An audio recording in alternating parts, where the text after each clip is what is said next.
အားလုံးပဲမင်္ဂလာပါဒီနေ့ဗီဒီယိုမှာတော့လူခန္ဓာကိုယ်မှာရှိတဲ့အင်္ဂါစနစ်တွေအကြောင်းကိုပြောပြပေးသွားမှာပဲဖြစ်ပါတယ်လူခန္ဓာကိုယ်မှာ organ system အင်္ဂါစနစ်11ခုရှိပါတယ်နံပါတ်1ကတော့ digestive system အစာချေအင်္ဂါစနစ်ဖြစ်ပါတယ်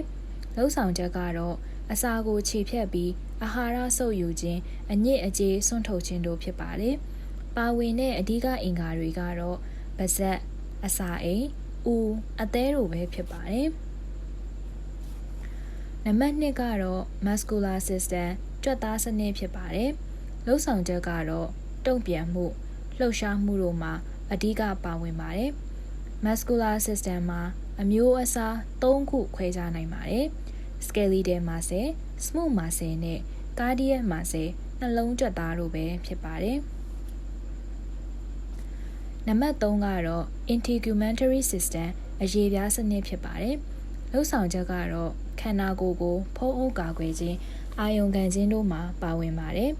ပါဝင်တဲ့အစိတ်အပိုင်းတွေကတော့အရေပြားသပင်တို့ပဲဖြစ်ပါတယ်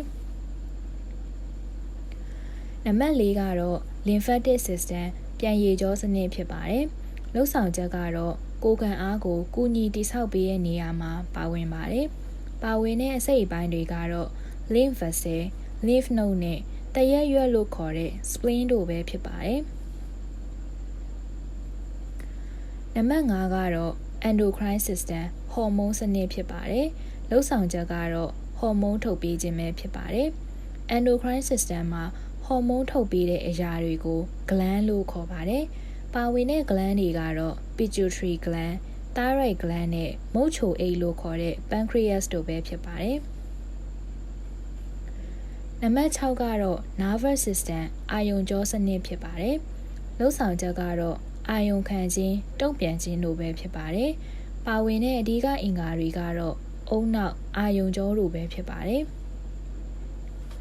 နံပါတ်9ကတော့ skeletal system အယိုးစနစ်ဖြစ်ပါတယ်။လုပ်ဆောင်ချက်ကတော့ကိုယ်ခန္ဓာပုံပန်းသွင်ပြင်ကိုဖန်တီးပေးခြင်းနဲ့ခန္ဓာကိုယ်ကိုထောက်ပံ့ပေးခြင်းတို့ဖြစ်ပါတယ်။ပါဝင်တဲ့အစိတ်အပိုင်းတွေကတော့အယိုးတွေအဆစ်တွေဖြစ်ပါတယ်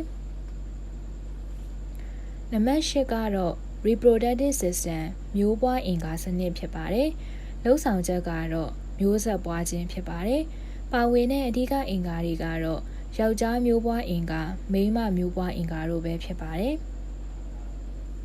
နံပါတ်9ကတော့ respiratory system အသက်ရှူအင်္ဂါစနစ်ဖြစ်ပါတယ်လုပ်ဆောင်ချက်ကတော့အောက်ဆီဂျင်ရယူခြင်းကာဗွန်ဒိုင်အောက်ဆိုက်ကိုခန္ဓာကိုယ်ပြင်ပသို့စွန့်ထုတ်ခြင်းတို့ဖြစ်ပါတယ်။ပါဝင်တဲ့အဓိကအင်္ဂါတွေကတော့နှာခေါင်း၊လေပြွန်အဆုတ်တို့ပဲဖြစ်ပါတယ်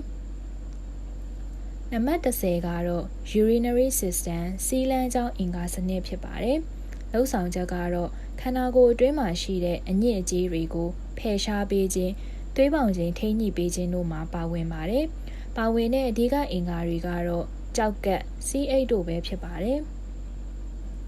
နံပါတ်7ကတော့ circulatory system သွေးလှည့်ပတ်အင်္ဂါစနစ်ဖြစ်ပါတယ်။လုပ်ဆောင်ချက်ကတော့အောက်ဆီဂျင်နဲ့အာဟာရပို့ဆောင်ပေးခြင်းတို့ဖြစ်ပါတယ်။ပါဝင်တဲ့အဓိကအင်္ဂါတွေကတော့နှလုံးသွေးကြောများဖြစ်ပါတယ်။